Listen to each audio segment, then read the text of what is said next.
We live. We live. We live. We live. We live. All right. All right. All right. Yeah, it looks like we live. Man, so I'm sitting on the couch and I just text James, man, you want to talk about Ace Bailey in the morning? He like, yeah, man. So I'm texting James like, all right, man, I'm gonna hit you up in the morning. We can do a pod about Ace. Tomorrow's Juneteenth. You got work tomorrow? Yeah, man, I gotta work, man. So I'm working we my kufi on though. oh gosh. So I'm sitting there with my wife, my son. I'm thinking like, we about to finish watching this Shaq documentary. It's 11 o'clock, and then boom, I get the news. Jonathan Gavoni tweets news: Rutgers star Ace Bailey has canceled his workout with the Philadelphia 76ers. Sources told ESPN Bailey remains the only U.S. based prospect yet to visit any NBA teams, but the Sixers have not ruled out selecting Bailey, sources say. What's the first thing that came to your mind? Because as soon as I saw it, I was like, yo, we got to jump on the pod. You ready to go live? I mean, I'm not mad at Ace Bailey. I know a lot of people feel like he's getting bad advice.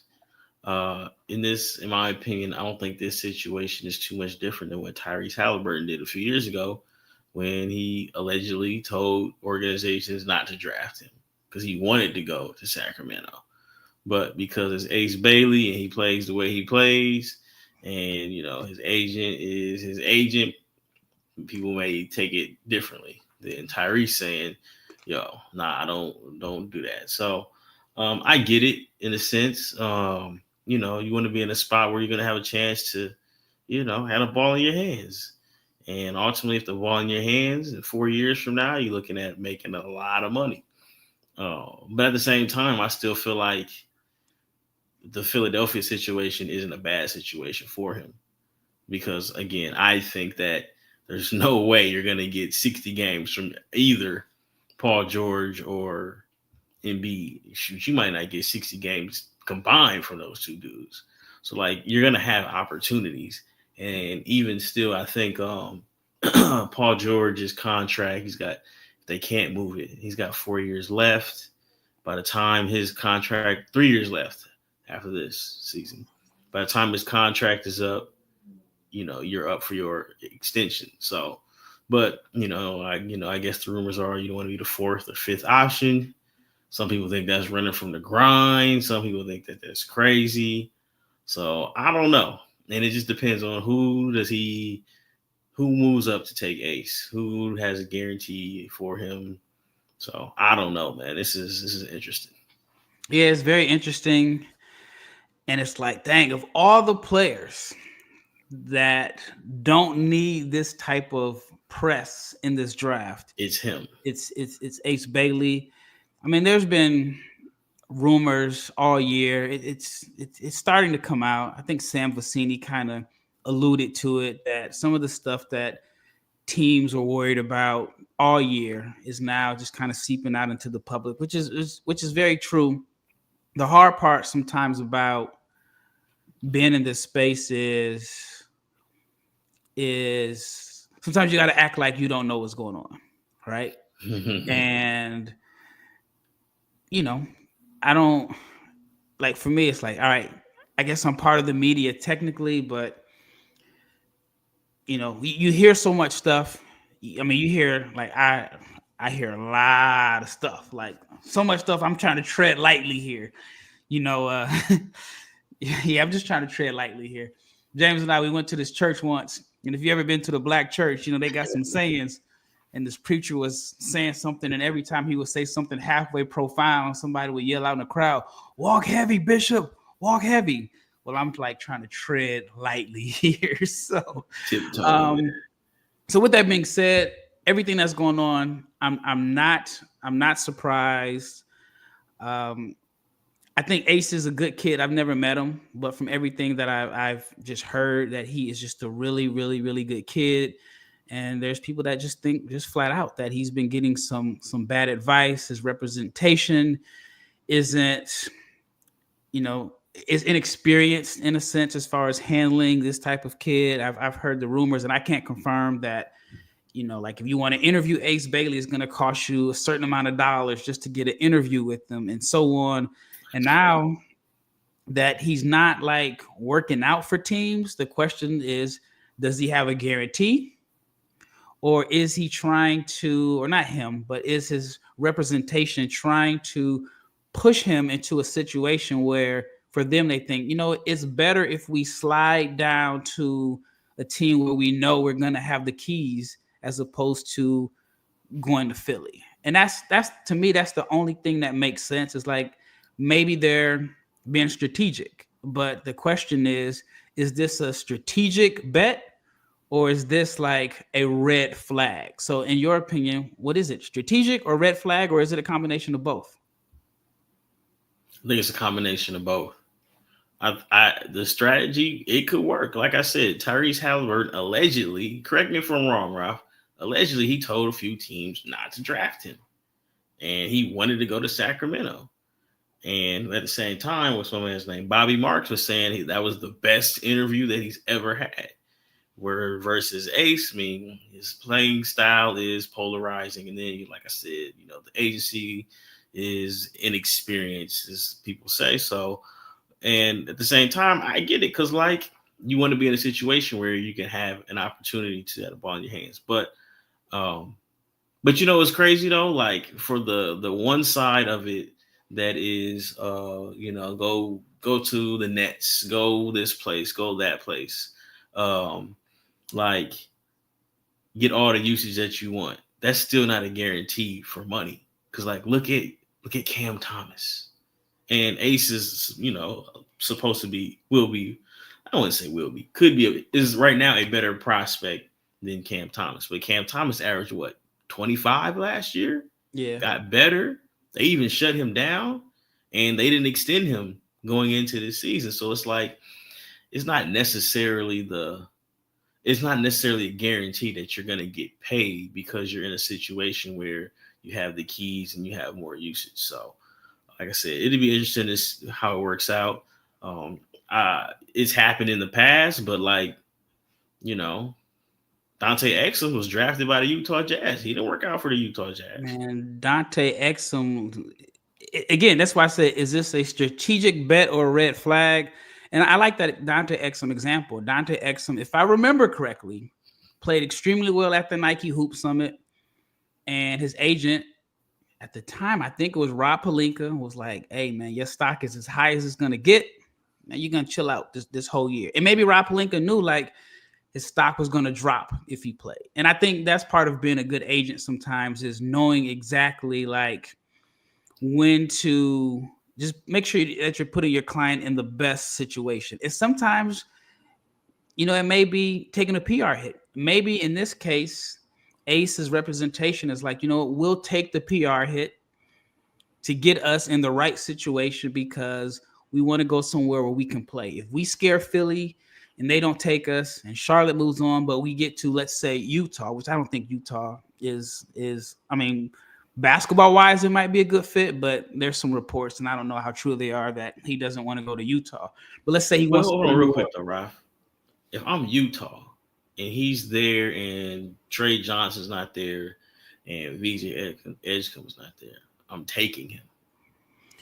I dare you not to show up. Well, it's risky because, like, you know what I mean? It's like, but here's you want to know the kid. You want to bring the kid in your gym. You want to know what type of person he is.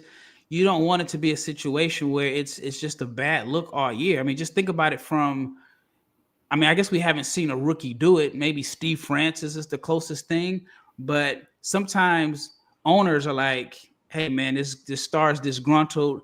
Everything is about him and he's been unhappy. Let trade him. GM, I know you don't want to trade him. I think that happened with the James Harden situation in Philly. The owner was probably like, you know what? Call that man a liar in China. Everything is all about James Harden. It's nothing basketball.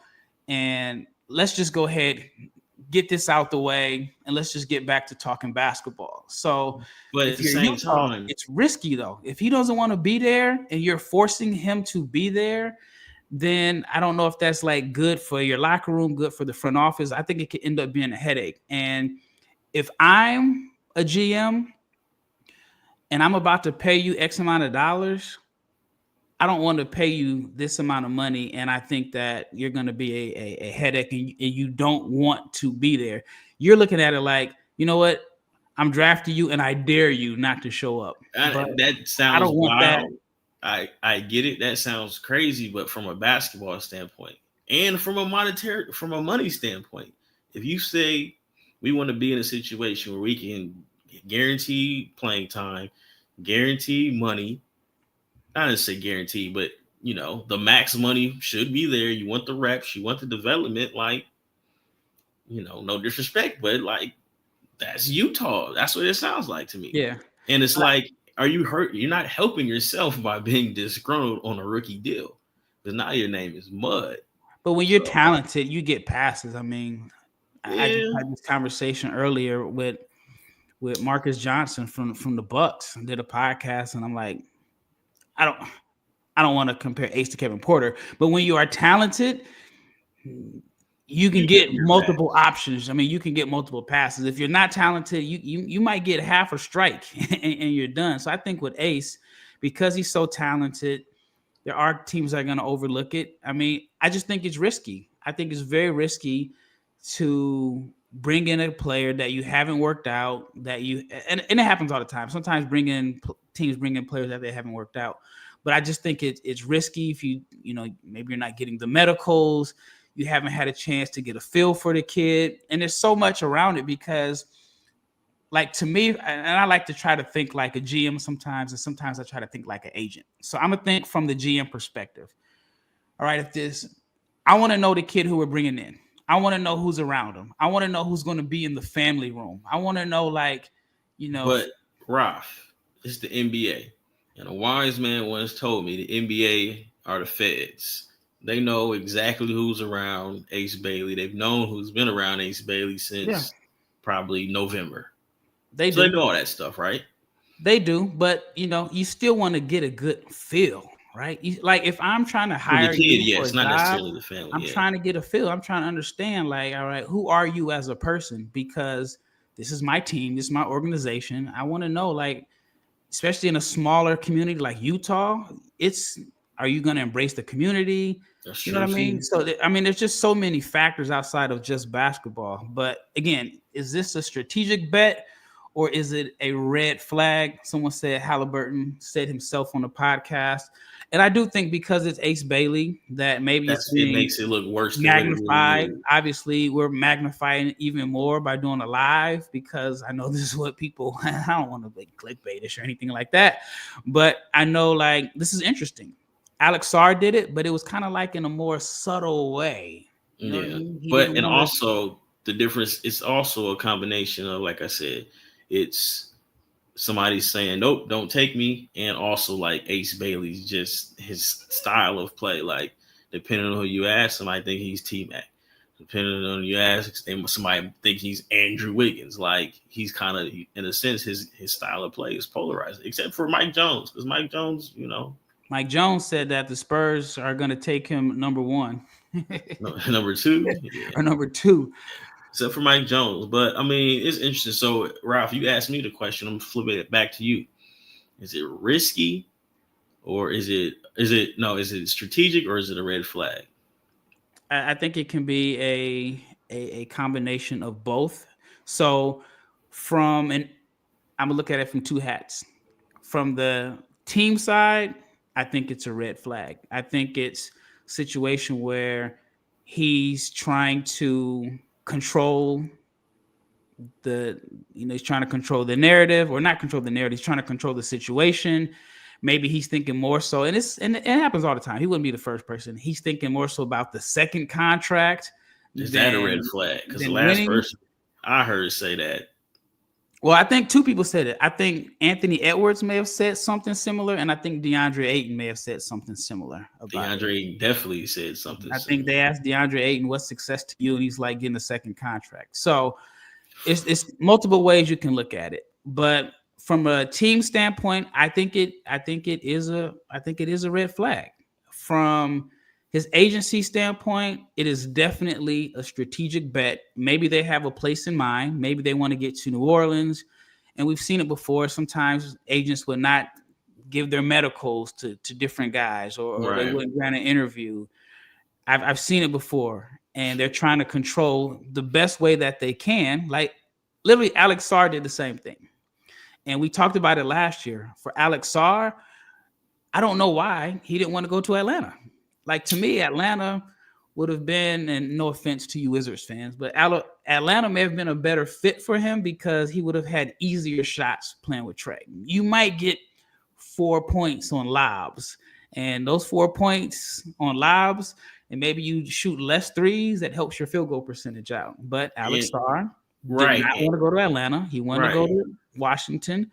So again, this is not the first time it's happened, but Ace is so polarizing.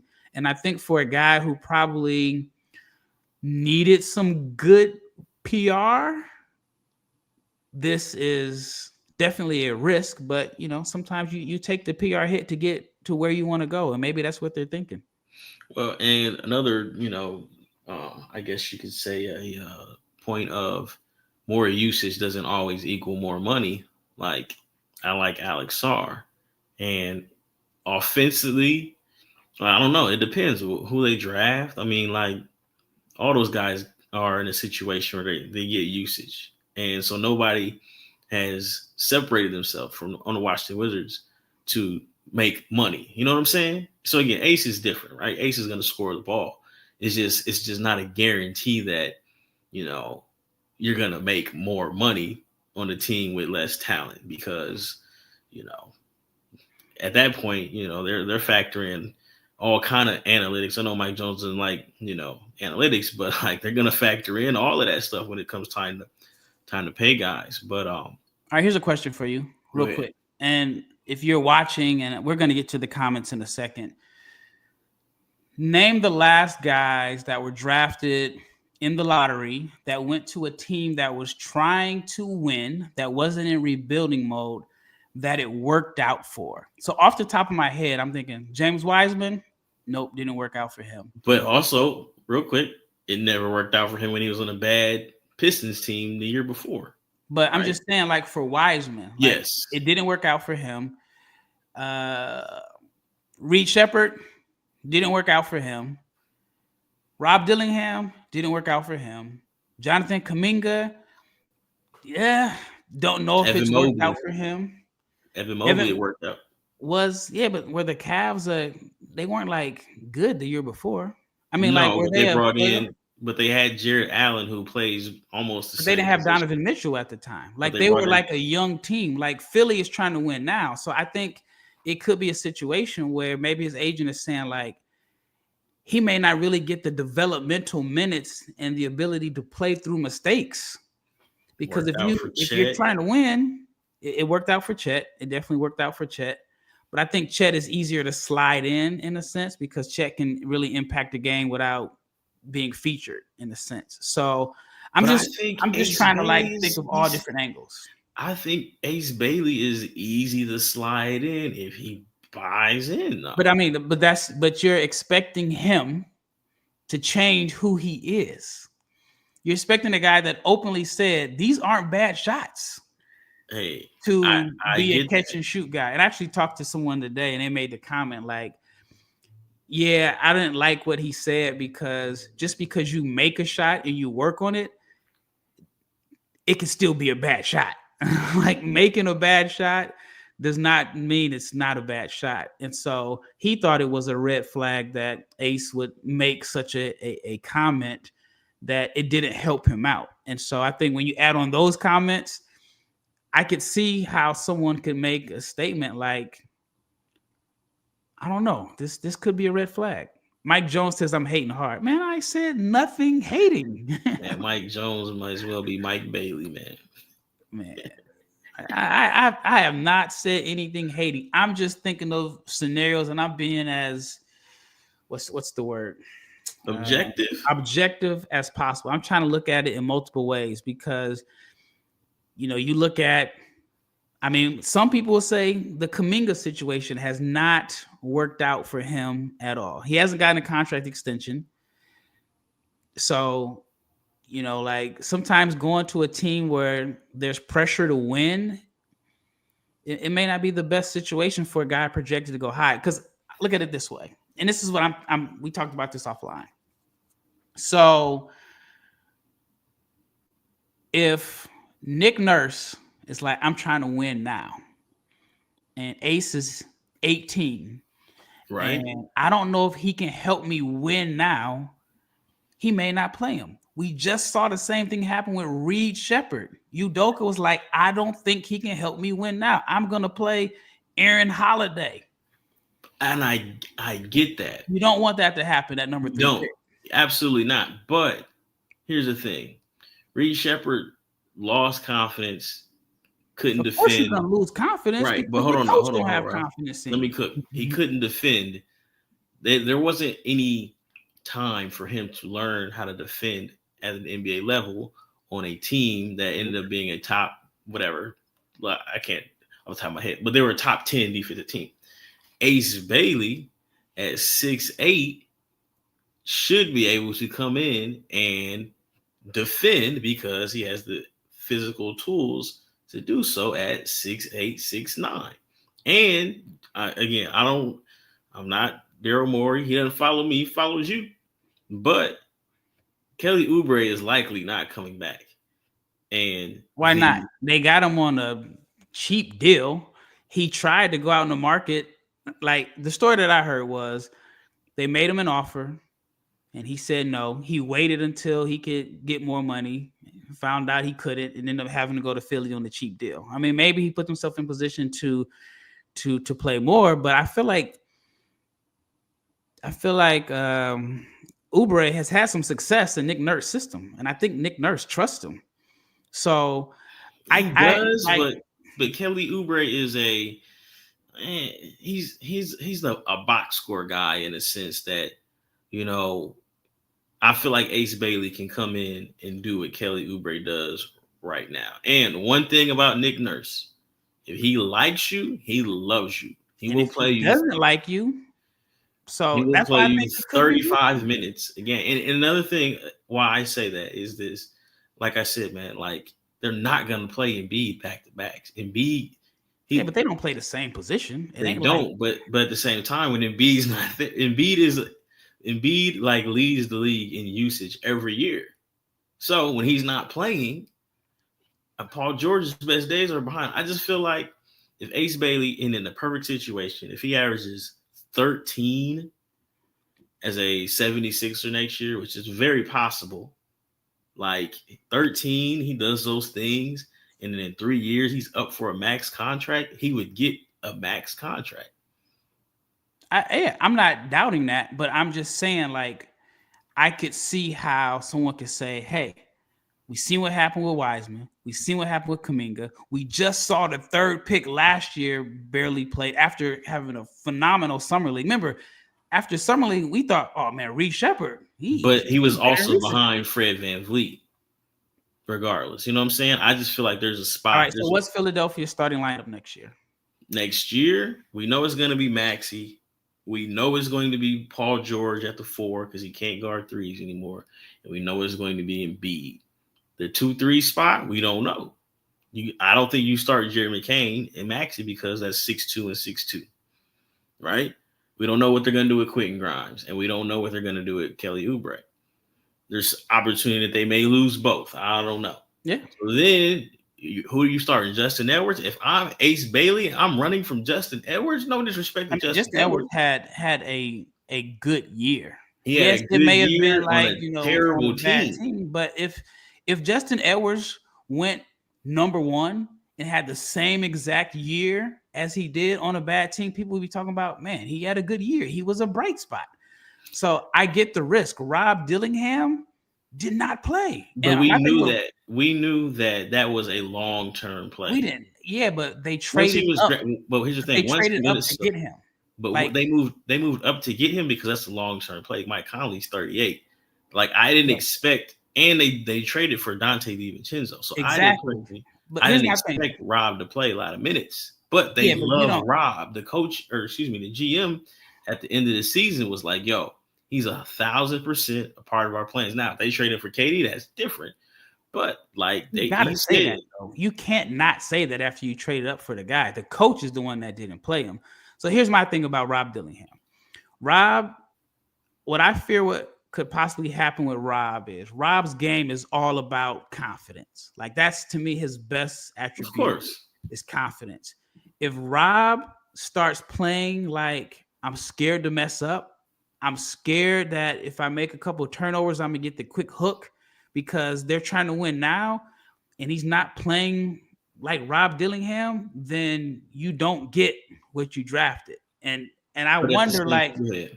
if it's a situation where if I'm thinking like I'm Ace's agent right now, maybe he wants to go to a situation that's like, hey, my guy's 18. He's going to need to be able to play through mistakes. He's going to need time to like mess up. He's going to not need a coach that's like, I got to win now. I'm going to go with the safer option. But we also saw again, this is Nick Nurse. We saw Nick Nurse before the team fell He didn't apart. trust, remember, he did not trust Jared McCain at the beginning of the year. Jared McCain wasn't even playing a lot during preseason, if I remember correctly. But when he threw Jared McCain out there, Jared But McCain took the he threw him job. out He there was because, closing out games, but right? he threw him out there because he had to. He didn't have any other options. He didn't come out trusting Jared McCain early. Like people remember, we did preseason shows almost every day. I don't think we talked about Jared McCain until No, it was like the end of preseason where they just like, hey, we're gonna rest our guys. that's fair. I just feel like with in the case of Rob Dillingham, like that's my guy. I followed his situation closely even when he wasn't playing, and it could be just Twitter propaganda, but like he was always in a gym. He was always with Pablo Prigioni. Like Ant-Man was always trying to, like, you can tell they believe in him, and he's a confident player, but you could tell that they were still trying to like say, man, hold on, chill. Like Ant-Man was like, yo, I didn't even start my first like 20 games, and like can't nobody check me.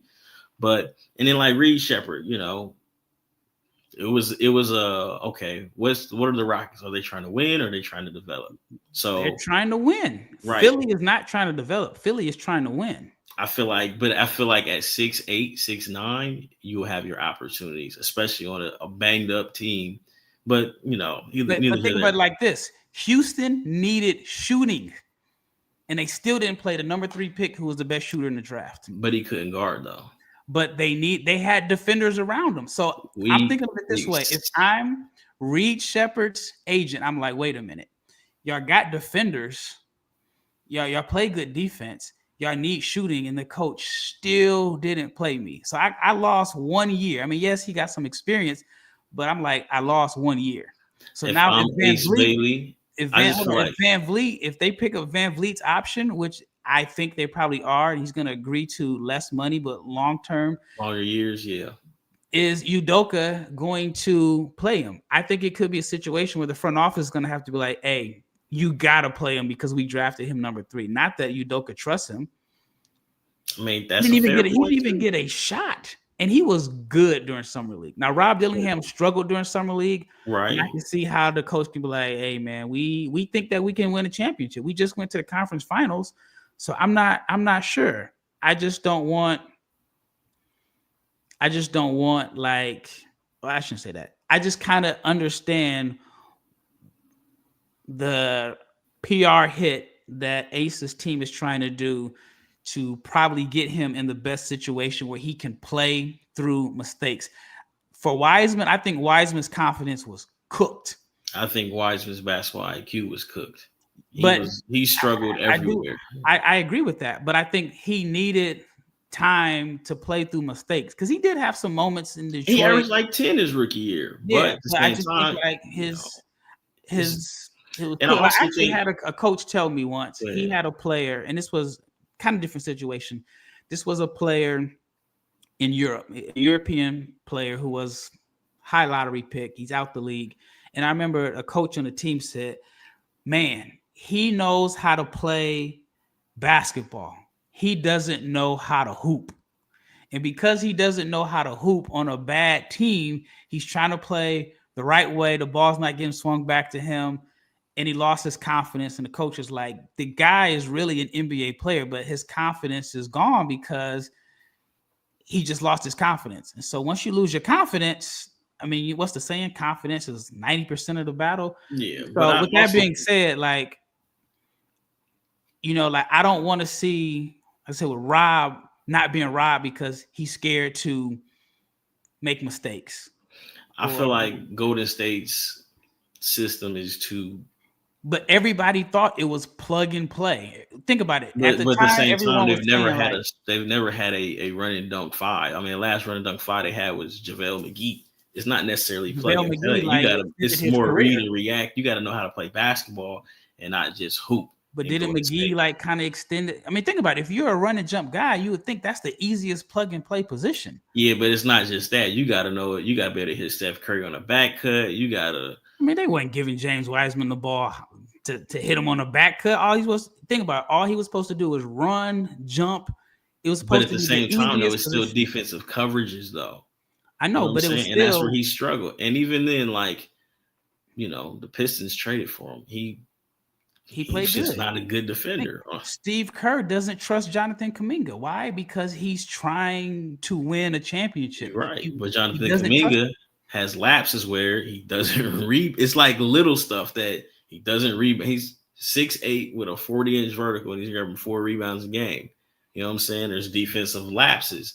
There's times where he doesn't hit cutters. And at the same time, Ace is not going to have those same defensive lapses? You think he's going to hit cutters? You think he's definitely not hitting no cutters. That's not his Kelly game. Oubre cuts and on the floor together, he's going to hit them? But we're not talking about the same system, though. We're talking about possibly the same scenarios. If a coach is trying to win now, some coaches aren't going to trust an 18-year-old because they're thinking like, I want to win now. And sometimes it's going to have to be from the front office. Like, hey man, the GM's like, I drafted this dude and you're making me look bad. So you got to play him. I get it. I understand. But so with that being said, Ralph, where's Ace landing at? If you had a prediction to make, if you were putting $5 on it, where do you think Ace Bailey goes? Do you think the Jazz take him? Do you think the Wizards take him? I think he ends up in New Orleans. You think they trade up? No, I think like hold on, time out though, Ralph. So like, okay, if you sit here, you want to be strategic and say, I want minutes. They got wings in New Orleans. But allegedly they're trying to trade up to get him. So they like may really want him. So I actually had an NBA scout tell me, and I think I wrote about it. He told me if Ace doesn't go to 3, it could be a slide. And he predicted this a while ago. He thinks it could be a slide. So I think that if the rumors are true that the Pelicans want to move up to get him and Philly doesn't want to do it, maybe his agency is just like, you know what? They want him. They probably have a path for him. And I'm going to take the PR hit so we can get to the situation that we want to be in. But at the same time, if he falls to New Orleans, I mean, it may not be, I'm not saying it's the best fit, but I'm just saying like, but that's what I'm saying though. Like, let's say it's New Orleans and we're talking about somebody that said, if you say, oh man, I don't want to, there's a log jam on my position. You don't think my man Willie Green ain't trying to win? Like he was on the hot seat last year. They just brought in Joe Dumars. This new management. I don't think Willie Green is on the hot seat. I mean, they had the injuries, but check this out. They did, but this is like year 5. Yeah, but I mean, Zion ain't been playing. DeJounte Murray tore his ACL. I mean, so check this out though. I read something that said, and this is something that Gavoni put out, that geographically is something like, they prefer place geographically close, right? Atlanta, in New Orleans, I mean, that's where, Ace is. He's from Tennessee, but he spent the last few years in Atlanta. So if that's true, then maybe there's something there. What's the, that's interesting. What's the geography? Geographically close to Atlanta. But Again, I why gotta pull though? up the report. I don't know. That was just what was That's what I'm reported. saying. Like, what is it? I just want to know, what does it matter? Like, His representation, maybe his support system. you rich, bro? I don't know. Yeah, I mean, I guess he's 18 years old. he is 18. Then He's gonna again, need an like to adult. me, that doesn't make sense because he went to Rutgers, which That's is what I'm far saying. from That Atlanta. doesn't make sense. You went to But that Rutgers. was just I'm just saying what was reported. Okay. All right. So New Orleans. Does New Orleans make sense from a fit? Do you feel like, I'm talking, if they don't make any trades and you say New Orleans, you feel like you want to get all the usage? You're not going to get all the usage because Zion is there. Now, again, if Zion's injury history keeps up, then there's an opportunity. But Willie Green, regardless if he's on the hot seat or not, he wants to win. You know what I'm saying? Are there developmental minutes there? I mean, excuse me. Maybe, but it's a new front office, and It's a new front they office, may but be like, patient with him. Jordan Hawkins was a top Yeah, 15 pick. no, I agree. He sat out a lot. He I didn't play don't a lot of minutes. the fit. Maybe the fit in New Orleans isn't the best. I mean, ideally, if I'm Ace's representation, maybe I'm like, all right, try to get to Brooklyn. Now, Ace and Cam Thomas would be like, I mean, that would be pretty fun to watch from just a entertainment standpoint or whatever. But it's I don't know, man. I can't think of the situation that you 16 shots a game in New Orleans? I don't think so. Not unless they no way. Not 16. They still got CJ McCollum there. They still got Zion. They still got Trey Murphy. Herb is coming back. I mean, even if he's going to get more shots than Herb, but 16, I don't think that's going to happen. All right, so I'm gonna flip it back to you. Go ahead. Outside of Philly, what do you think is the best situation for him? Tomorrow. Or actually, you know what? I'm gonna end that. Do you think he has a guarantee? I don't know. I don't think he has a guarantee because there has to be something behind this. I don't know. I guess, okay, so if he does have a guarantee, who is it from? And then is it Washington? It would make sense to me. Basketball standpoint, all those things, the teams that make sense would be Washington and Brooklyn. It all kind of makes sense to me. You know, I mean, but I'm talking about if for his demands, I say Washington and Brooklyn. If I want shots, and I feel like shots. The Wizards don't have like, I mean, obviously they got Jordan Poole right now, but the Wizards, their young guys aren't like, they're not going to take 20 shots in the game. You know what I mean? Like, so real quick, Mike Jones says the Spurs. No, it's not the Spurs. Not if he's not trying to play a role. You're not taking shots from Wemby. You're not taking shots from Fox. You're not taking shots from Castle. So we can rule out the Spurs. So if we say somebody's asked a good question. If he wants to go to a rebuilding team, then why hasn't he worked out for the Wizards, Pelicans, or Nets? That's a good point too. Maybe that's what I'm saying. Is it a guarantee? Because you would think like, I mean, I read something that he doesn't want to go to Utah, but you would think like, I can go work out at Utah. If I slip to 5, I can go to Utah. And I know they got Cody Williams on the floor. He's not gonna shoot the ball. Hey, Isaiah Kyrie gonna throw you at least 5 grenades. Isaiah Kyrie's gonna full head of steam, and he gonna throw that's you. What I don't. I've never been to Utah. I'm not gonna sit here and talk wrong about Utah. I've been to Utah. I like it. Seen it. I heard Utah is. He said Castle. Stop. All right, man, Mike Jones. But I like from a basketball standpoint, and you want ample opportunity to get shots up, it makes sense. So, but if he's ruling it out for geography reasons, then there's shots to get up in Washington and there's shots to get up in Brooklyn. Definitely shots in Washington. Shout out. I don't feel like there are a lot of shots to get up in New Orleans, though. Exactly. They make moves. But they reportedly want him. They want to pay for him. So, maybe somebody's in the move. I mean, like, to be honest with you, if New Orleans were to trade up to get Ace, I would imagine Herb Jones has to be part of that deal. He would have to be, like, unless, you know what I mean? Like, especially if it's Philly may say we need another defender. So I would imagine Herb Jones would have to be, that makes sense. All right, man, let's answer some questions, man. All right, let's answer some questions. Excuse me. Not Mike Jones question, because Mike Jones might be Omar Cooper. Mike Jones might be. Gotta be at this point. Ace Bailey needs to develop. It take a couple years. He be a superstar. Could he actually fall to 8? That would be insane. I think he needs to boot that wannabe manager.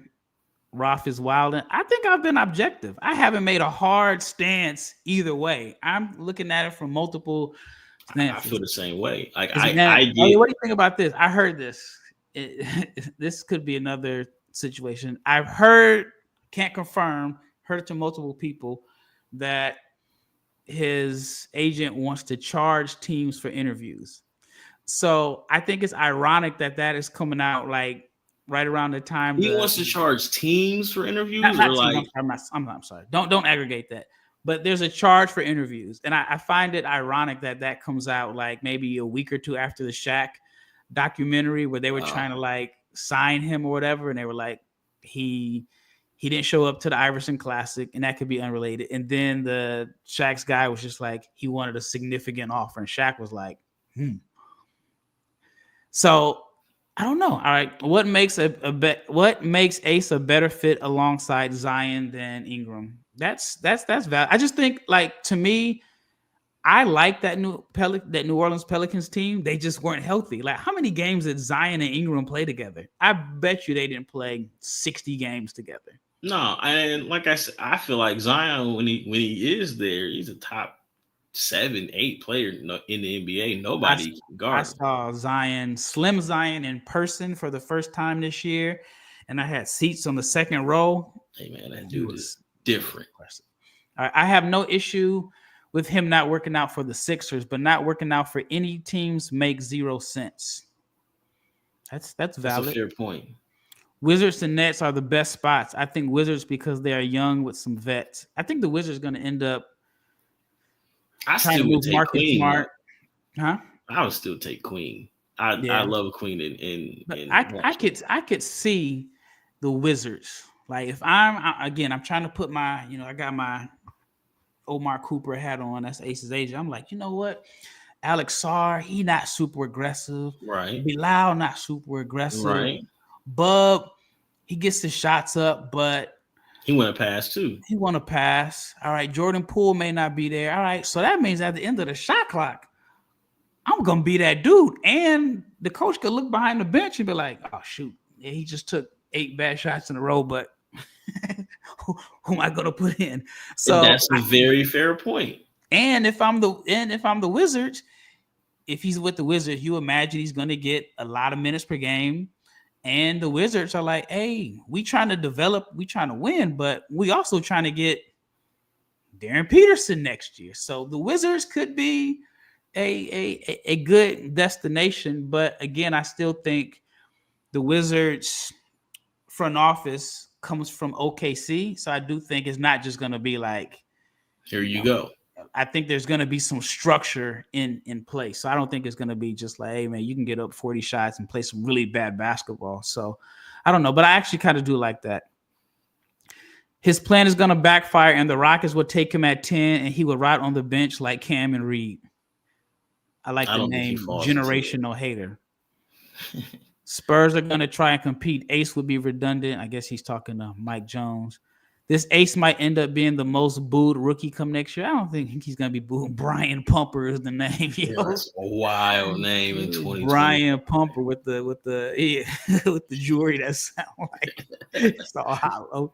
There's shots in Washington. Yeah, we talked about that. Let's see.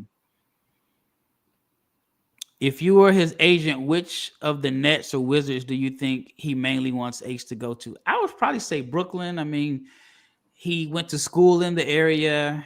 The agent is actually from the New Jersey area. Maybe he goes back and forth between Atlanta and the Northeast. What do you think Charlotte does if the Sixers take VJ? Honestly, I think if the Sixers take VJ, Charlotte is probably going to take Con Kneppel. See, that is I wouldn't do it. I would rather just if I'm going to go with the shooter. I would go with Trey Johnson. I'll go with Trey. That's what I'm going to do. But I still don't like those three together. Justin Edwards had 18 on Houston and 25 on OKC. Let's not act like it's sweet out here. Yeah, I mean, I don't think people really paid attention. Justin Edwards was good. I Like paid people, attention. he was good. And actually, I think a lot of teams made a mistake on not drafting him. He was Rob, good in the second did half your of the inside year. information tell you that he said don't draft me, or he really just like went undrafted? Because I thought he Uh, should have been a late first round pick. I heard that there were some teams that were concerned that he still saw himself as a guy that was the number one player in high school. But So does that same okay? So does that same well, it's a different talent level, no, but but I just think like maybe he came out over some teams maybe thought he came out overconfident and they're bad, their mistake because he was better than some guys. Like if you would have told me coming into the year that Justin Edwards would play more than Reed Shepard, I would have been like, man, you tripping. yeah, but uh, He you was gotta the take best that with rookie on that from that Kentucky team. you So got you he gotta take came that in with with a the grain best of salt, ranking. man. That But the Sixers was playing Jared Butler. No disrespect to Jared Butler, but they were playing Jared Butler. I just watched 7 minutes of Quentin Grimes yeah, get major buckets, and but Quentin Grimes was hooping. it's ironic though that coming into the year, Edwards was the top guy, and then during the season, Shepard and Dillingham got all the love, but it But switched back. hey All right, man, hold on. where Someone you says go? BJ play like Dwayne Wade. I don't know, man. Dwayne Wade was handling that thing. Like Dwayne Wade had handles, and Yeah, Dwayne Wade was an electric pull-up shooter. yeah, and The like scouting VJ, report, like go to NBABigBoard.com. Actually, I haven't put out the article yet, but I talked to a coach that coached against VJ, and he was like, their game plan was to just let him shoot the pull-up jumper because they didn't believe that he could make the pull-up consistently enough. And I don't think you will ever see that game plan. Ever saw that with Dwayne Wade. Ralph, do you really see Queen as more of a forward than a center? I don't know if I can get there, even with the things he can do on the ball. I don't know if it matters, man. Like Houston Rockets playing Alperen Sengun and Steven Adams together and being effective just made me just change my thought about double big lineups. Because did I say you on that? no, the numbers did. But in theory, though, you would think like in today's NBA that the lane would be clogged up, but they were effective, and you're starting to see some double big lineups. The agent thing has Shedeur Sanders written all over it. I knew that was going to be a comparison. I just knew it was going to be a comparison. Ace is afraid of being dominated at the Philly workout by Justin Edwards. Justin Edwards is like 4 years older than Ace. Someone says Morey is still drafting him. All right, here's a question. Do you think it's smokescreen? And Philly is still taking him? Yeah. Now, I don't know why Philly would. Why would they put out? I don't know. Why would they put out that Do you smoke? think like some of this is just smokescreen? I don't know who benefits from this smoke screen. To be honest with you, Bulls trade up for Ace. how they gonna get? Oh my God! Could you imagine Ace and Matas Bazelis on the same team? Mike Jones would be just unsufferable. We have to. How they gonna get there though? That's the thing. Hey, this is what I'll say. This. I don't think Ace and Cam Whitmore are the same, but nobody saw Cam Whitmore falling to like 18. I had him at number 5. And then I heard he could fall because I heard the interviews, but he fell. So if Cam can go from 5 to 18, maybe if there's enough bad stuff put out over the next few days, maybe Ace can fall. Because this might be kind of similar. Because remember, the Cam Whitmore stuff started coming out. But didn't he have a knee injury too, though? I mean, they said it was a knee injury from back when he was in high school, but I don't know if it was like, you know what I mean? I don't know. I've heard two different things. I heard that he doesn't really talk and he wasn't really engaging in interviews. And I mean, there's a human element to it. Like you want to feel like comfortable. So I've heard that. I've heard it was a hand injury. I've heard that, maybe like some coaches didn't have good things to say about him, which ended up being denied. But I don't know what it was. I mean, it's mysterious, but I mean, he went from everybody's top 5 to 18 in like a matter of like days. And I remember I was in New York at the draft at that time, and I just kept hearing about it, and then, but nobody thought he was gonna fall to top 10. The way you're talking about him on the Wizards speaks to a player that is toxic for building a strong basketball culture. We never said anything about Ace. We haven't said anything bad about Ace. We're just wondering, like, what is going on here? Like, I don't think anybody knows. So I'm trying to figure out. Ace will never be a superstar, lazy, and can't shoot. I think he can shoot. I mean, my man went like 13 or 15 from the floor. Nah, he's definitely a scorer. I don't get how you can call somebody lazy unless you personally know him. Remember Jalen Wells from last year? Don't sleep on Cedric Coward. You talk to the wrong people, my man. Yeah. We've been pro Cedric Coward. Reed Shepard is Jimmer Fredette 2.0. White on white comparisons. Fellas, we played Alex Reese. Yeah, that's the game. I think Alex. That's the game they said that Justin Edwards got off. Like, yeah. I was begging the Mavs to buy into the second round for Justin Edwards. Omac's been baking in the G League for 2 years and still can't dribble without watching the ground. Justin Edwards should have been a late first round pick. I'm pretty sure I tweeted that out last year when, I told you that he wasn't the first pick, but he settled into his role. And yeah. And man, Justin Edwards was actually good in the second half of the year. He just got off to a bad start. And that's what I think is going to happen with Nolan Traore. People they're not forgetting the bad start. Like, people pick and choose what they want to forget. It's different for a point guard, my man. It's different. Yeah, but VJ had a bad. VJ was not good. Nah. For conference play, but people are like, man, he might go number 3. Nah. Why does a workout matter when they have years worth of tape? That's definitely valid. I mean, I don't think anybody should be drafted sky high because they've had a crazy workout, because most of the time workout is one on none. But I just think it's more so like it's an interview they want to see. Like, for example, I have a friend that he works with a team, and one of the things that he does is he studies film on the player, and then they bring the player in to, I guess, look over film and just how they think, how they process things. Do they see how they read and adjust to different things? And then, of course, you want to get a feel for the kid. What, you think about him. Is this a person that's going to fit into your locker room culture? All of that stuff. So it's more than just somebody going in the gym and working out. Let's take some questions, man, before I go to bed, dog. His tape was horror. Can't shoot and lazy. That's not true.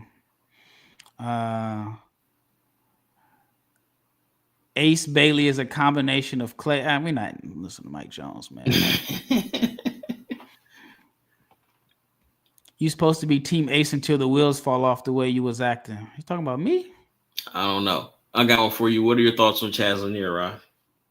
Check out this article that I wrote today on NBABigBoard.com. I interviewed an SEC coach, and he gave me like the raw, unfiltered scouting reports on all the players in the SEC. And they had some good stuff about Chaz Lanier. The question I proposed was, who's a better shooter, Chaz Lanier or Kobe Bryant? And he said, without a doubt, Chaz Lanier, because Lanier was taking a lot of threes per game. He was the number one name on the scouting report every time you played Tennessee. And he made threes from deep, off the catch, step backs, on the move. And he felt like Tennessee couldn't win if Chaz Lanier didn't play well. But he felt like, or he mentioned that Kentucky could win if Kobe Bryant had an off shooting night. So I like Chaz Lanier. James was with me. There was a representative from our team that we saw at the NBA Combine. And I don't know if he has final say, but he said if it were up to him with their pick, they are definitely taking Chaz Lanier. I was there. It was average 25. Random gut feeling, Masai taking either Sorber or Traore at 9. Ooh. That'll be interesting. Oh, no. Mavs jump in to get Traore in the 20s. That I could see. At this point, I'm just waiting for Sixers ownership to sell the team. I don't think this is on the Sixers, but it is on the Sixers that They paid Paul George and Embiid a lot of money. Man, they paid. I get Embiid. Embiid won the MVP. I mean, yeah, he's gonna Man, he play wasn't like even up for like he still had years left on his deal. Why would you man, extend him? but hold on, man. They gave Paul George 4 2 12. That's Yeah. crazy. Do y'all have any random gut feelings about this draft? Yeah, that we're wasting our time doing these mock drafts Yeah, I because was the gonna teams update that we're one. like trying to like predict to make the picks aren't going to be making them. I don't think Brooklyn is going to keep 4 picks. I don't think the Thunder are going to have. We're going to keep their 2 picks. I think teams are going to try to move up to get in the first round because there's. I mean, like the Pacers, like they deferred their pick to get to 2026 because what are they saying? Like they don't need another salary for next year. Yeah, Oh, here's another example. All right, what do you think about this? Jarris Walker, 6th pick, not in the best situation, can't get on the floor.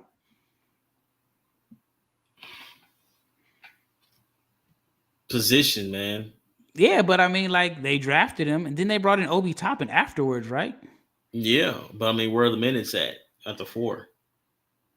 They Pascal. drafted him. Like the I get team, it, the but team what's drafted him, when but did they draft my man Ben Shepherd though? Again, he's older, but they drafted Ben Shepherd.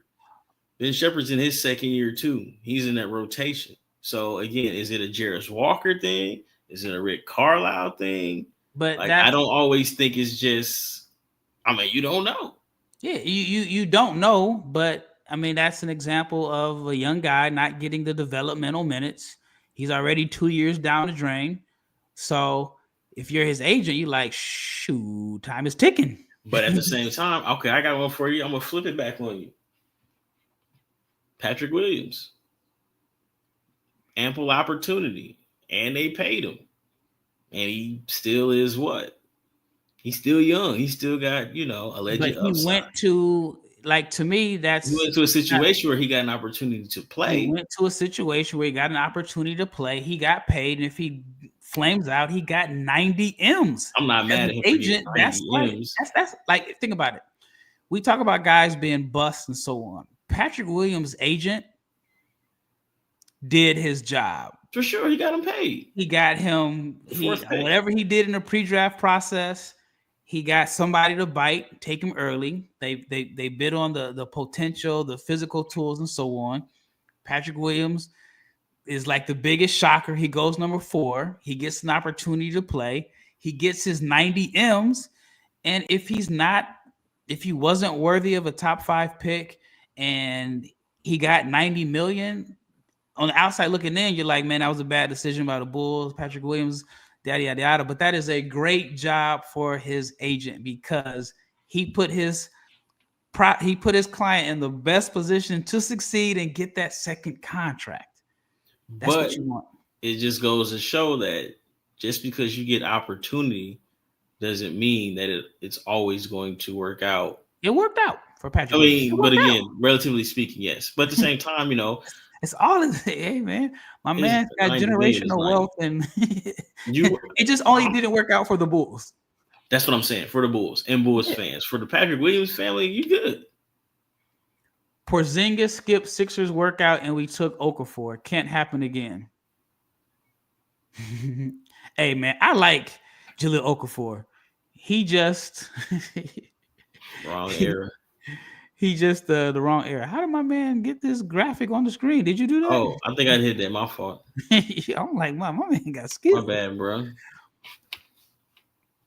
Ace is trash. Nobody's trading up for him. Come on, more questions. More questions. What do you think would be the surprise lottery pick? If it were me, it would be Maxime Reynaud. I think it would be Cedric Howard for me. Great live, fellas. This Ace stuff is intriguing. I hope it works out for him. Yeah, I definitely hope it works out for him. Ace said he wants minutes and the spotlight to be a star. I think that's a hint for Brooklyn and the bright lights of New York City. Hey, he did choose to go to college against the grain. Like he did choose. I mean, it's not New York City, but it's like in New York City's backyard. So Treyway number 3, but you spelled Trey wrong. Any rumors on LaMelo trade? I haven't heard anything. Ace Bailey reminds me of a skinnier Carmelo Anthony. I hope he ends up with the Wizards. I don't think there's such things as skinny Carmelo Anthony. Yeah, that's like say he reminds me of like a I don't know, unathletic Vince Carter. Right. He's he, old rem- Vince Carter. yeah, he reminds me of a slow John Wall. You heard about the prospect who refused to work out for Charlotte because he don't want to play alongside LaMelo. Yeah. Who was I gotta I don't know. I heard about it though. But You heard about so that's real? no, I heard about it like just on social media. I didn't hear about Okay. it from any sources. But I thought that was some NBA Sentinel stuff or something. yeah, I think it happened last year too. I had mentioned that before. There were some teams that didn't want their guys to work out in Charlotte. Preseason podcast P was what we signed. Then he buckled. Hey, the thing about Paul George, I'm gonna cut Paul George some slack, man. He got hurt. He hyperextended his knee. I think he felt the pressure of the contract. Tried to play on it. He wasn't fully ready. Hyperextended it again.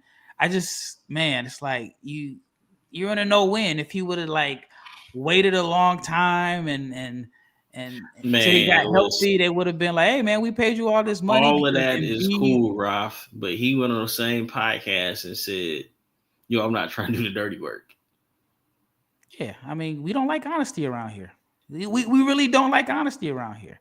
Like yeah, but if you try, I'm not paying you. They don't pay me to play defense, and nah, but that's not gonna work. Like, man, you really don't pay a dude $200 million to do the dirty work. You surround him with guys to do the dirty work. You just don't say it because people don't like honesty. That's not necessarily true. Like, you paid $300 million to Jaylen Brown, and he's guarding Luka Doncic full court. That's dirty work. Yeah, but how old is Jaylen Brown? All right, man. Don't say it then, man. Free Johnny Furphy. Yeah, Johnny Furphy. In my opinion, I said it last year. Johnny Furphy should have stayed in school. For what, man? He getting paid. He might play tomorrow night. Yeah, but I think he would have made more money in NIL at Kansas, and I think he would have came back this year because I think Johnny Furphy tricked people. He had like a. That's what I'm saying. He tricked people. So it's like he went with 31, I believe. But I remember saying like Johnny Furphy had a small stretch of games, and people were talking about him as a first round pick. Justin Edwards had a better stretch of games, and he didn't get drafted. That's weird. I was there. But I mean, Johnny Furphy signed a 4-year, $8 million guaranteed deal. Like, that's good money. Is that more money in NIL? Let's say he would have got. Let's say the jump shot was really broke. Like, maybe it is. Is this a good year to trade a 25 pick for a 26 pick? Yeah. Especially if you're like Brooklyn. Like, you can probably trade. If you're like the Nets, you got 4 picks. You can probably get one of these teams that wants to move up, get another asset in return. 27 right now, 27 looks like a down year because the 2026 high school class isn't strong. But I think some of the guys that we think are from the 2026 class are going to spill over into 2027. Yeah.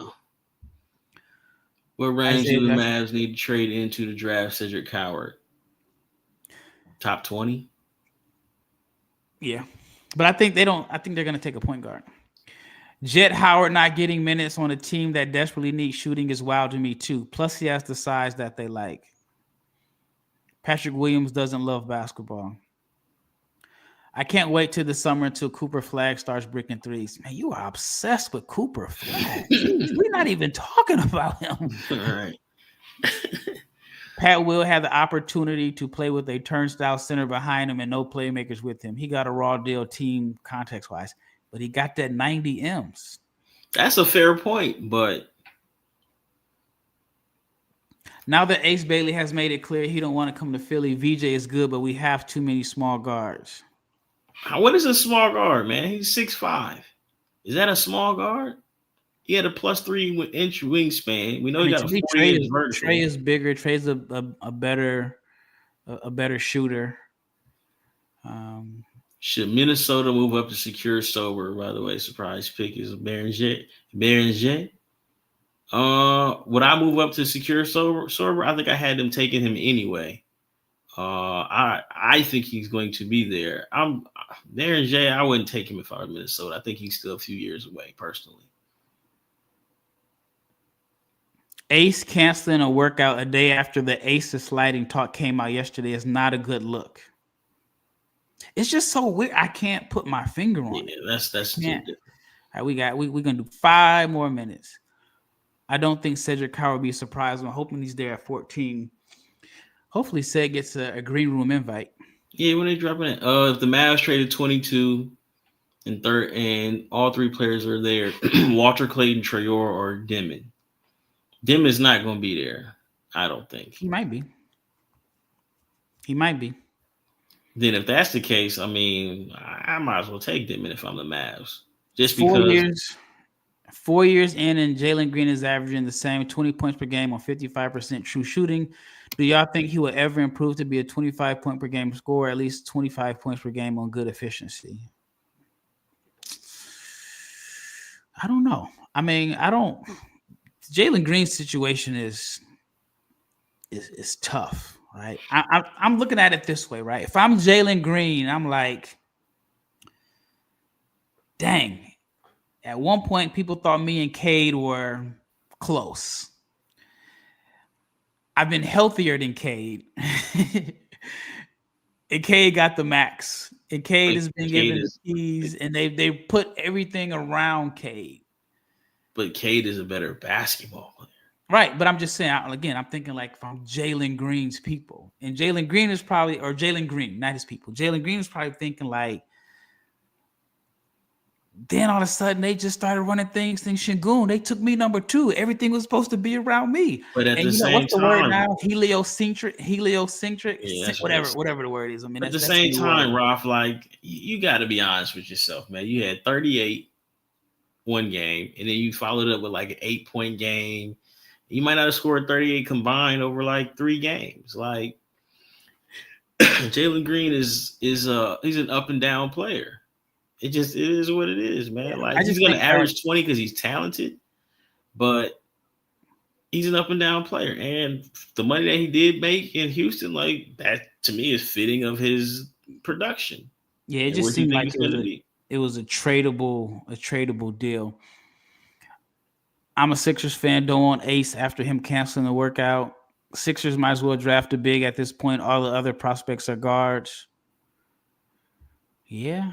I mean, if I'm Philly, maybe I'm gonna try to see if I can trade in and trade. Well, keep obviously number 3, but maybe if I can get into. I got one for you, Ralph. I got one for you.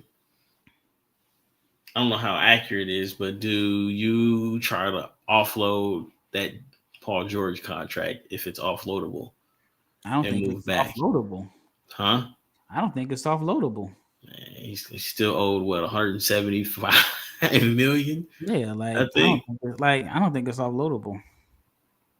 At least not right now. You probably got to wait until he's, if he has a good second, good start to the season. But I don't know. I just think like, man, like he was trying to play, man. He hyperextended both legs and was trying to play. Then he has a podcast. I mean, he just. You just can't win, man. If he would have been like, man, I hyperextended my leg, I'm gonna wait until I'm 100% before I come back, they would have got on him. Embiid somehow mysteriously got hurt between the Olympics and training camp. He was hurt during the Olympics. He was, he didn't look healthy, but he got worse. He shouldn't have played during the Olympics. I think he should have. You know why? Why? Because he's probably like, hey, man, I'm on borrowed time. I don't know if I'm going to win a championship, but I need to win something. So let me go ahead and try to get look, Rob, this is how I knew he was hurt. Wembanyama pump fake, blew by him, and we didn't see him again for the rest of that game. He was cooked. He shouldn't have played. He just looked out of shape. VJ is KJ McDaniels. Ooh. That's funny. That's funny. Do you guys think Embiid is cooked career over? Bang gone. He should. I mean, he actually broke his foot last year in Dallas at Desmond Bain's crib. Ralph, when can we start talking about the 2026 draft? When the season, when the 2025 draft is over. But we've been talking about the 2026 draft, just mixing it in. VJ, all right, somebody just hating. Somebody. Knicks move up for Kobe Bryant, low 30s, high enough to grab him. Yeah, I think if you're the Knicks, I think some teams like I'd rather have Chaz Lanier than Kobe Bryant. yeah. But Bryant's taller. He can't guard a chair. Yeah. But I mean the Knicks have some defenders. I think some teams like you can draft a specialist. All right, here's one dog. I'm taking Will Riley over VJ. You know what's interesting about that? I have Talk to him, heard that Rob. Will Riley is cooking in workouts. Cooking in workouts. Someone told me he is a shiftier version of Karis LeVert. I still don't buy that, but that's And I had a crazy. team tell me, well, this is a person that works for a team, said they would use their lottery pick on him.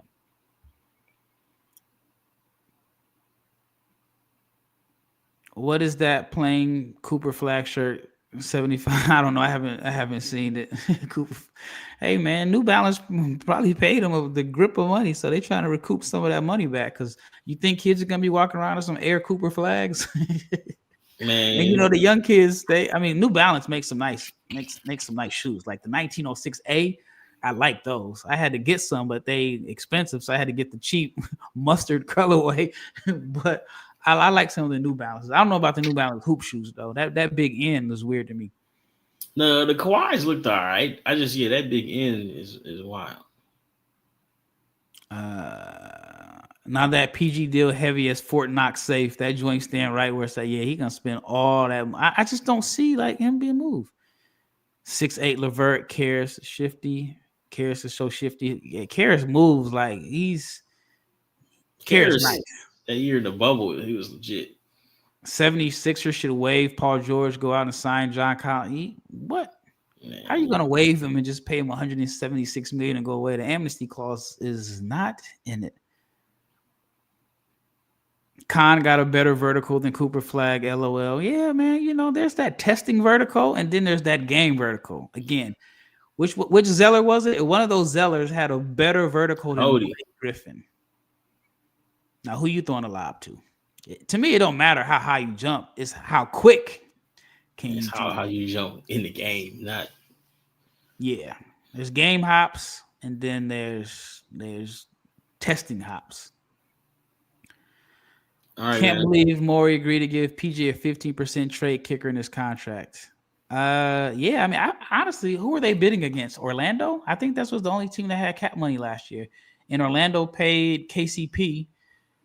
So I feel like they were bidding against themselves. I don't buy Will being shiftier than LeVert. Yeah, I mean, to me, I was pretty shocked when I heard that, but I have heard that there was one prospect that wanted nothing. Well, actually, I've heard two. There's one guy, I'm not going to say his name. They say he's running from people. They say he's running. Like he's looking at the schedule. Oh, who going to be there? I'm cool. I'm not coming. But I ever heard that that Will Riley is cooking in workouts. All right, last one, James. You pick the question. Oh man, shout out my man Kelly Perry. He's talking about Zion, James. He ain't talking about you. No, I know him. I know him for real. That's my guy. It says we have 1,000 people in the live chat for the 2026 draft. That's how stacked it is. Yeah, but I mean, 2026 right now it looks deep. I get it, but I just think like it's gonna be like this draft. I think if you are a freshman and you're not in the lottery or you're not top 20, you're gonna go back to school, and then you're gonna see. I just think that's how it is, because every year there's guys that we project to be first rounders and then they don't pan out. They may need another year. And I think in years past, if a guy was a projected first rounder and he doesn't pan out, then he may leave. But now it's like, why would you leave? I mean, I think Drake Powell's the only one that really did it this year. Is there any other freshman that you thought like, dang, that was risky? I think Drake Powell is the only one I feel like. But I think Drake Powell's a top 25 pick, so I think he goes in the first round. Yeah. So this last question is on me, right? All right.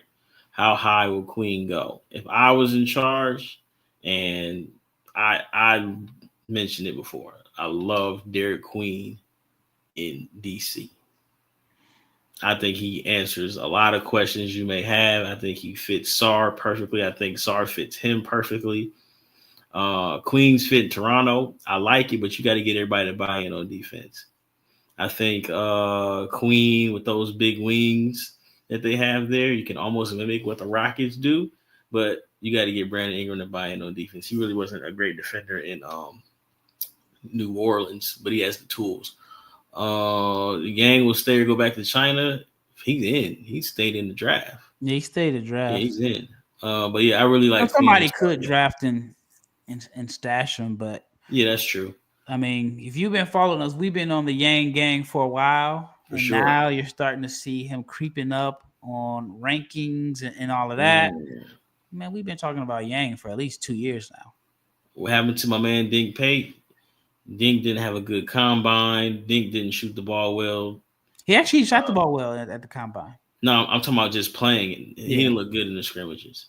I think Dink needs to change his mindset and be a wing and not think that he's a point guard, because I don't buy him as a point guard, unfortunately. But I do think he has a talent. It's just going to take him some time to figure it out. He's got to clean up, I think, the mechanics on his jump shot, and just kind of buy into being a role player, because that point guard dream is, I don't think that's going to work out for him. No to Queen in Toronto. Ray No is better than Queen. I disagree with you, John Cooper. You know, I think Queen. I'm Maxime Ray No. I'm right. I disagree. I disagree with you. I think Queen is taking Reno's lunch. I think Queen is a better playmaker. The rebounding, you get that to Reno, but at the same time, Queen played with Angel Reese's brother. Like, rebound is in that man blood. Queen has no handles. Off your head, crazy. Name a Maxime Reno's teammate. Man, little homie that shot the ball like crazy. No, that was that Cal. Name Maxime. Dude that's from here that went to Capel, an Indian dude. You don't even know his name. Not off the top of my head. I could Google. I know who he is. But the same, you said Queen has no handles. I think you're tripping. But Reno is a better shooter. But at the same time, like, I think Queen is gonna get whatever he wants at the next level. Do you worry about Ace creating Jimmy Butler level drama? No, I don't. I don't think it's not Ace. It's his people. I don't think it's allegedly. Ace. I just think that he's doing what his representation is telling him to do, and I think part of signing with an agency is you're supposed to trust your agent. But if it were me personally, if I were representing Ace Bailey, I would have taken the interviews. I would have even reached out to the Mavs, like, hey, can I come in for an interview?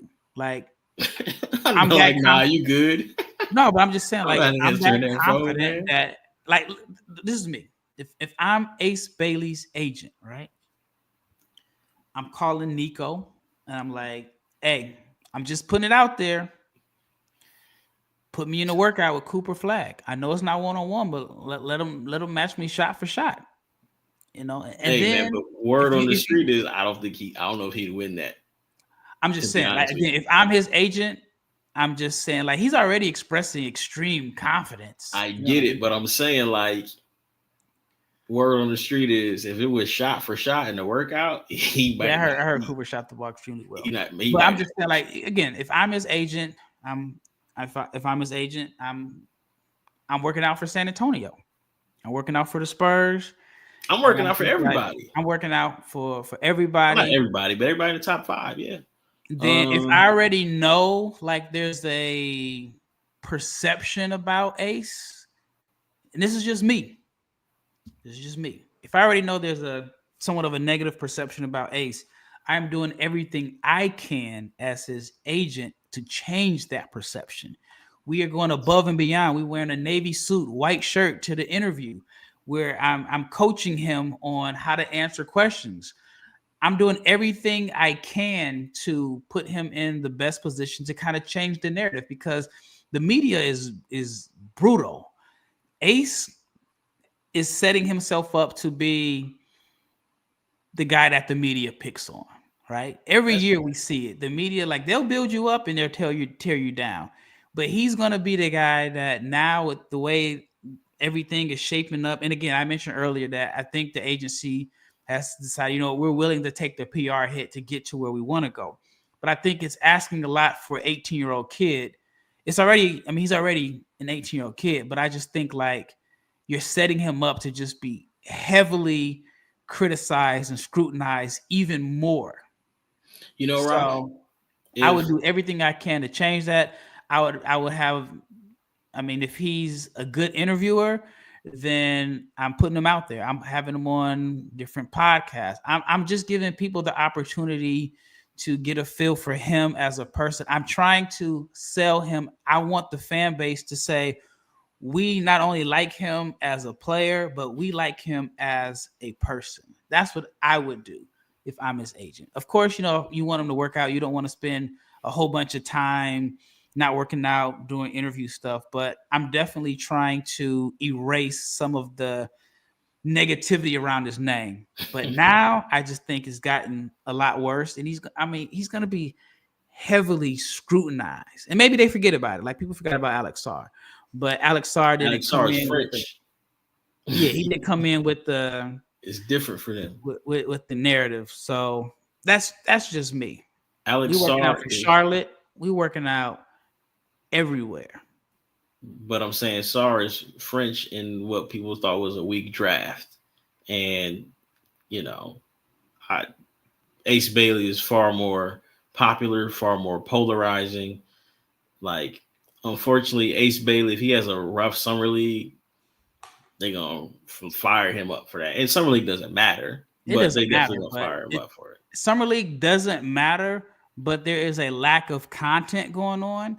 And in this era that we live in, you need something to write about basketball year round.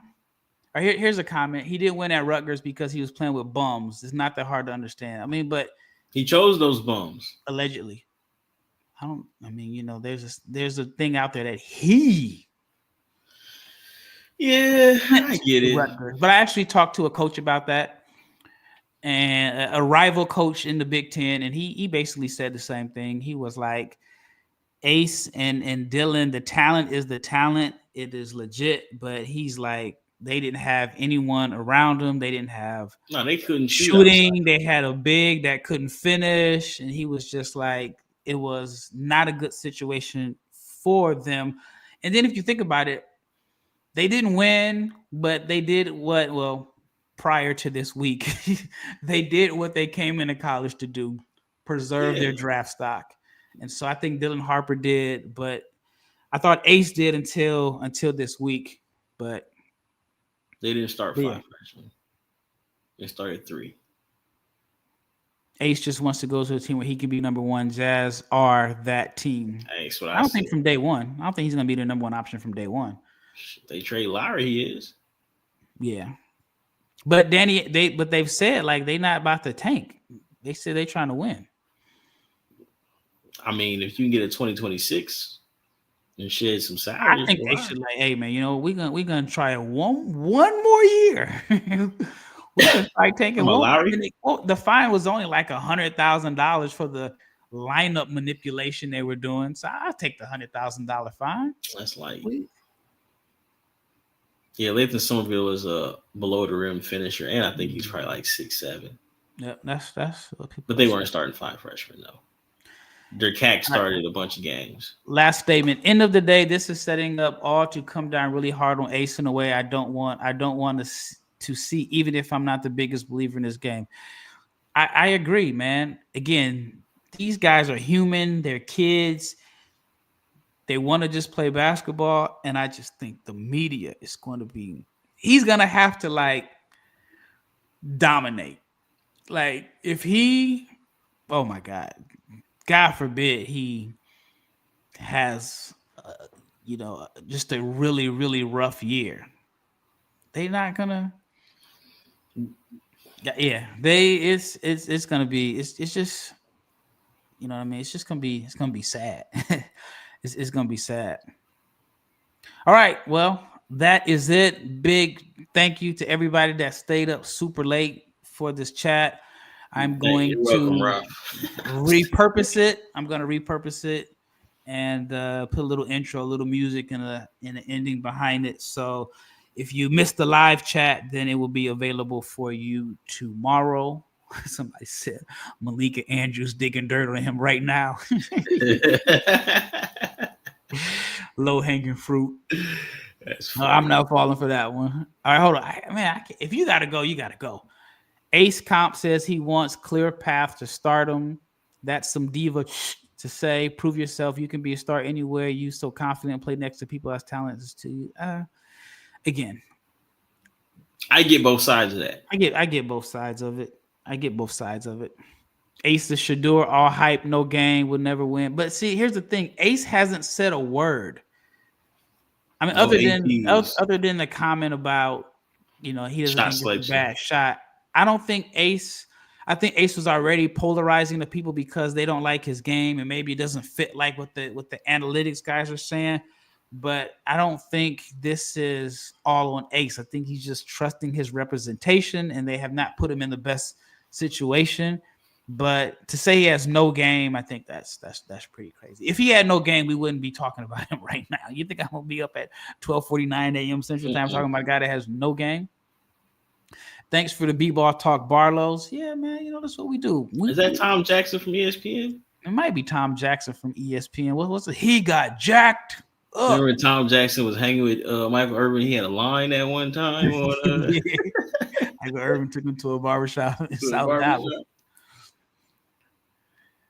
All right. Well, that's it, man. Again, thank you for staying up late. It says 230 people in the chat, Appreciate man. This is fun, man. We got how many days away are we from the draft? Wednesday. It's a week. Is today Wednesday? Or it was Wednesday? Yeah, it's a week away. No, today Thursday right now, I think.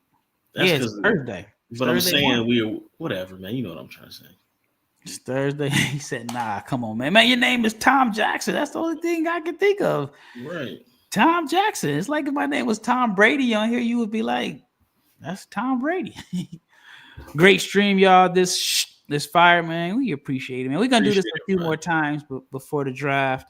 Maybe even do it live at the Barclays Center. I don't know, man.